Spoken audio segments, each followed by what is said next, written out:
Hello everyone, blessed morning po sa inyong lahat and welcome back to my channel. So, for today's video, bigyan ko kayo ng update sa mga punla nating sibuyas. So, my onion seeds, yung sa pinaka front there, 3 weeks, then 2 weeks, 1 week, then this one, last one, about a week or so. So kung makikita nyo, ayan po, malalago na po yung sibuyas natin. There. And here. So ito yung last one na pinula natin na onion seeds.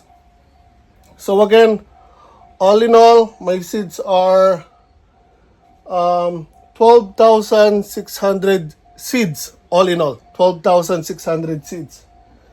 Pero again, baka kulang pa rin to. So, kung makikita nyo, baliktarin ko lang yung camera. So, ayan guys. So, 1 week, almost. Ayan. Ito, 1 week mahigit na yan. Then, 2 weeks. Then, 3 weeks. So, if you can see guys, itong batch na to, 2 weeks. 3 weeks. Pero, they almost look the same. And, actually, this batch, healthier kesa doon. So, mas malusog tingnan, mas magandang tingnan tong batch na to kesa doon sa 1,500 seeds na nauna ko. Bakit ko nasabi? Because, ayan, slim sila compared dito sa batch na to. Ayan, comparison guys. So, this one, wait. This batch, 3 weeks, then 2 weeks may get. Pero yung 3 weeks slimmer. Why? Kasi yung lalagyan nila, plastic din maliliit. Wait lang, tingnan natin kung asan ba yung... Wala na yung lagayan ko guys, so no choice. So again, yung plastic containers nila, kung makikita nyo sa ibabaw, maliliit lang yan. Then yung spacing nila or yung gap na space na pinagpula, ganyan lang kaluluwag guys. Parang ganyan. Then yung taas nila, ganito. Unlike this one, itong batch ng mga ito, yung mga sumunod, ang ginamit ko ay ganito na, plastic container. And wala na silang spacing. So, maluwag na sila. So, freely makakagalaw yung ugat nila. And mas malalim to kesa doon sa isang yon. So, I think yun ang dahilan kung bakit ayan, napag-iwanan sila. Again, ito yung 3 weeks. Then, ito na yung 2 weeks. Sa kulay pa lang, I'm not sure kung kita sa camera, pero wait. Itong batch na to, mas greener siya kesa doon. Kung actual yung titingnan sila, nasa harapan nyo, medyo yellowish yung naanditong batch, yung first batch, kesa dito sa sumunod. And, magaganda talaga sila guys. Iba yung kulay nila kesa doon. Tapos, karamihan sa kanila halos nakadapa na. Yan dahil naman yan sa pagdidilig ko. Pero dahil nga, kasi maninipis sila masyado, hindi ko tulad dito, medyo mas matataba sila kesa doon. Kaya ito, nakakatayo din agad. So although doon, mayroon din mga nakatayo, mas marami yun dito. And again, ito, napag-iwanan na nito yung mga batch na yun. Kung titingnan pa lang sa mga stems nila, kita na agad mas matataba yun nandito kesa doon.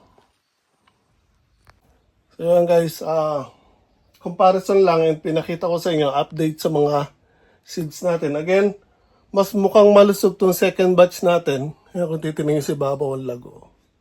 Kesa doon. Pero although ito, 1,900 seeds, itong dalawang to, yung 1,500. Pero kung makikita nyo, sa kulay pa lang, again, I'm not sure kung kita sa camera, mas greener to kesa doon. Medyo yellowish yung batch doon. And ito, humahabol na rin sila. Yan o. So, gumaganda na rin itong mga ito. And same as here, kasabay nila to. And ito na yung last batch natin, guys. Yan, meron tayong 2, 4, 6 na pahabol na batch. So again, hindi na ako magpapahabol ngayon ng sibuyas na pula or red onions. Probably next year ko na lang gagawin yun sa kabilang garden. Kasi ito, testing pa lang to. Ang pagtataniman natin kasi yung dating taniman ng palay. And malimit basa yung lupa doon kasi nga may irrigation na katabi. So, ito try lang muna kung uubra sila doon. Then next year, pag hindi sila umubra, magko-concentrate tayo doon sa garden sa loob. So, iba na lang itatanim natin doon sa garden sa labas. So, yan guys, ang ganda na ng mga sibuyas natin. So, waiting na lang. Kapag medyo lumaki pa sila, konti, ihanda ko na yung garden beds doon sa may bundok, sa farm. Then, unti-unti natin silang dadalhin doon para itanim. So again, by batch natin itatanim sila. Umpisahan ko doon sa pinakauna. Or pag mas na unang lumaki to, so itong second batch, unahin ko to. Then yung first batch, bago itong third batch, and yung last. So, yan guys, simple update lang sa mga sibuyas natin. So again, mas maganda tong method na to. Magpapasibol kayo sa loob ng greenhouse. Ayan, kaysa doon sa ginagawa kong direct seeding. So sa mga professional na nagtatanim ng sibuyas, na mas prepare nila ang direct seeding, okay yun kasi sila may mga experience na sila.